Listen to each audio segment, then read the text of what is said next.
Hey, what's going on, guys? Marc Samuels here, and as you guys know, movies is kind of my entire deal. If you didn't remember that, you know what? No, you didn't remember that? Well, it's kind of the only thing I have. So, today, we are going to change things up just a little bit, and we are going to be doing what I like to call a fast cast. I take one movie, TV show, or idea, or some sort of existing intellectual property of any kind, and then I pick 5 characters and I cast them as quickly as I possibly can. Hopefully I keep this under 10 minutes, but I tend to talk a lot, so we'll see exactly what happens. While we are all sitting here and kind of sweating out this COVID virus type situation, I have been going through a lot of superhero movies. I can't believe that after all of these years, we have never had a live action iteration of Robin. No, we literally have never had, it's never happened. I don't care what anybody says, it hasn't happened yet. And I would really love to see what that looks like, but not just any particular Robin. I'm talking about all of the Robins, because here's the deal. For those of you who are a little confused in the comment section, there has actually been at least 5 different iterations of Robins throughout comic book continuity. Sometimes there's one dude in the picture and then he kind of gets older or some stuff happens and they move on to the next one. I'm not really here to explain all of the Robins. I'll try to do as best I can, as briefly as I can, but I can link some other videos that has like a more in-depth description of what those characters are and what they mean. But if you already know what this is, then hey, you're just as excited as I am, because I am amped to cast these dudes. So let's get right into it. Here we go. The first Robin is actually the first sidekick character that was invented for superhero characters. He was made to literally make Batman seem more or less menacing and a lot more relatable to kids. And that's Dick Grayson. My name's Richard Grayson, but all the kids at the orphanage call me Dick. Well, children can be cruel. Yeah. The first Robin. So, the story goes is that he is an acrobat. His parents end up getting murdered by a gangster, and he ends up joining up with Batman in order to get revenge on the dude who murdered his parents, right? You know, kid stuff. The main story is that eventually this character does grow up, kind of find his own footing, and ends up becoming a pretty cool superhero in his own right called Nightwing. Nightwing is a character that is meant to kind of stand out from the rest of the very Batman-centric characters. Instead of being dark and brooding, he's kind of a happy-go-lucky dude. You know what I missed most about running with you? The toys. He's full of personality. He's a natural performer. He's somebody who was destined to be in the spotlight. Even if he didn't end up taking up a superhero mantle, he's kind of a dude who's just loves to put on a good show. And there's only one person I can think of who is perfectly fit for this. And I'm talking like physically, just kind of mentality-wise, personality-wise, and on top of that, like, is fit enough to do it. And I want Zac Efron. Yeah, Zac mother effing Efron. Look, Zac Efron is best known from High School Musical fame, but that was a really long time ago, and he's done some pretty kick-ass shit since then. He has great comedic timing. We know that from movies like Neighbors, and if there was any doubt that his acrobatic skills were like not up to snuff, dude, check him out in The Greatest Show. I swear to God, The Greatest Showman is almost like an audition for his Nightwing tape. And I don't know why Warner Brothers hasn't made this happen. They need to make this happen. This is not even like a my opinion thing. This is like everybody on the internet, and I'm just kind of hopping in on the trend. But like, it's perfect. And when it's perfect, what am I gonna do? I can't change that. All right, moving on. Jason Todd. Hooray! Jason Todd is the second person to take up the Robin mantle. Now, his story differs from Dick Grayson's quite a bit. Jason Todd was found by Batman stealing the hubcaps off of the Batmobile. Robin. Yes, Batman.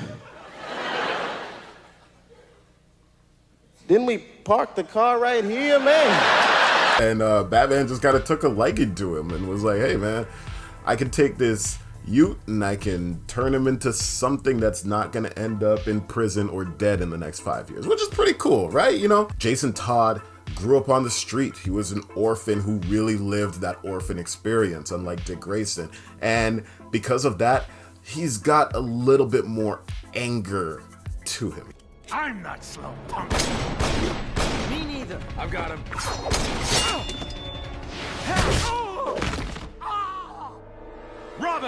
It also should be noted that Jason Todd actually has been proven to be kind of a better Batman than Batman.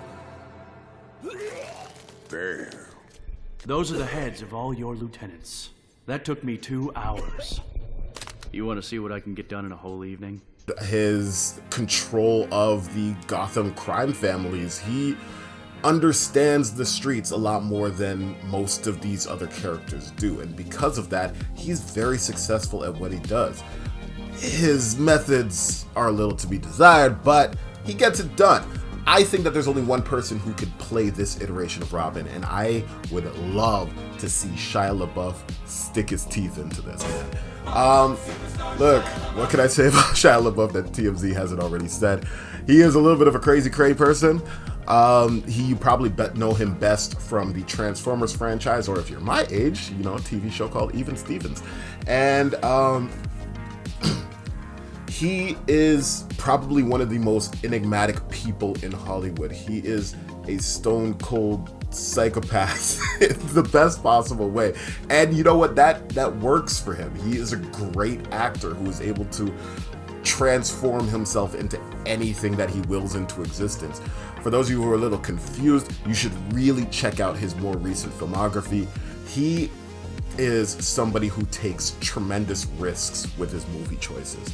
And movies like American Honey and Honey Boy and Peanut Butter Falcon, he's an intense dude and he's an intense actor, and I think he would have so much fun with it. Between Shia LaBeouf and Zac Efron would be so much fun to see on screen, them opposite each other, especially if we were adapting a story like Under the Red Hood or Battle for the Cowl. The next iteration of Robin is the one that if you're a 90s kid, you grew up on, all right? Tim Drake. Drake? Tim Drake is everything that Dick Grayson and Jason Todd is not. And that is, he is not a performer. He is not a fighter. He is not an orphan for most of, his comic book run. He has his parents. And he is highly intelligent. He's the only one that can match wits with Bruce Wayne. He is the only person who has Ra's al Ghul's respect and only refers to him as detective. The only person he calls that is Bruce Wayne, man. He never called Dick Grayson that. Not only was he able to deduce Batman and Dick Grayson's identities with the quickness, but he also usually finds other ways out of situations that don't involve his fists. Yeah, he could probably defend himself if he really needs to, but if he can find his way out of a situation without fighting, he will. And you know what? That's awesome. That's exactly what a detective is supposed to do. They're not really supposed to be just going around beating up poor people for fun. I would love to see Logan Lerman play this role. Logan Lerman is a young actor. Actually didn't get how old he was. Logan Lerman is 28 years old. He looks really young, and you know what? He is still playing roles where he's kind of the young underdog type character. If you don't know who he is, check out Percy Jackson and the Olympians. Now you know who he is. All right, it's him, that kid. But he's also had a lot of great roles since then. Roles like in the movies Fury, where he actually starred with Shia LaBeouf, so they got the chemistry going. And he's in a new show that's on Amazon Prime right now called Hunters, where he's acting opposite people like Josh Radnor and Al Pacino, and he's great on the show. Kind of plays almost the same character if that same character was hunting Nazis. I buy Logan Lerman as the smartest person in the room, and I think that would be a lot of fun to see him opposite Zac Efron and Shia LaBeouf. I think their chemistries and their personalities would work out really well. With a flux capacitor, carry the two changing its atomic isotoner into a radioactive spider. You science. Robin traditionally has been a position that was mostly filled out by cis men, and that is unfortunate. But we did get one very, very brief moment in history where we got to have a girl Robin, and that was the coolest thing ever until they killed her off in the comic books. But then they brought her back because it's comic books and nothing matters. I'm talking about Stephanie Brown. Stephanie Brown took up the mantle of Robin. Her story is a little bit complicated, and honestly, it jumps back and forth, but essentially She is the daughter of a villain in the Batman universe who's kind of like a C-list villain, and she decided to strike out on her own and become a vigilante. She went by the code name The Spoiler. If you actually watch Young Justice, you can see her. She actually appears in season 3, but she was also Robin for a while, and Batman really was trying something new. He wanted to trust her until she accidentally started a gang war, as teenagers do. So, she ended up getting fired, but ended up coming back as Batgirl, and honestly, she's actually one of my favorite Batgirls. But for Stephanie Brown, I would really love to see Willow Shields take up that role. Willow Shields is actually somebody who hasn't had a whole lot of roles, but the ones that she has have really made an impact. And she's kind of had a bouncy career. Like, she started off in small roles that built up to her being casted in Hunger Games, where she played Primrose. And then she kind of fell off and was doing like Dancing with the Stars for a while. But in 2020, she came back with a TV show called Spinning Out. And even though I don't love that TV show, she is absolutely great in it. And I think that she is just the perfect amount of spunk and personality, and even like she looks a lot like the comic book iteration of the characters. That's also a bonus. That's cool. Finally, the moment y'all all been waiting for, and that is the current iteration of Robin, whose history also differs from all of the others significantly, because unlike the other Robins, this is actual blood of Bruce Wayne. I'm talking about Damian Wayne, Bruce Wayne's son, the son of the Bat, the grandchild of Ra's al Ghul. It's a whole thing. Look it up. I'm not going to explain it to you. Damian Wayne starts out as a very kind of one-note character. He is bratty, he is self-absorbed, he is incredibly hard-headed, and we get to keep most of those personalities, but he also grows into being a true partner to Batman and somebody who bounces off all the other Robin characters really well. He weirdly has a nice like glue situation where he has a cool interpersonal relationship with everybody else in the Batman family that we haven't really gotten to see, because we haven't really gotten to see it bounced off of a kid in a long time. Remember, a lot of these characters, when they came into the fold, they were teenagers. Damian Wayne came in as a legit child and grew up with the comics. So that's a cool thing that we're going to get to see.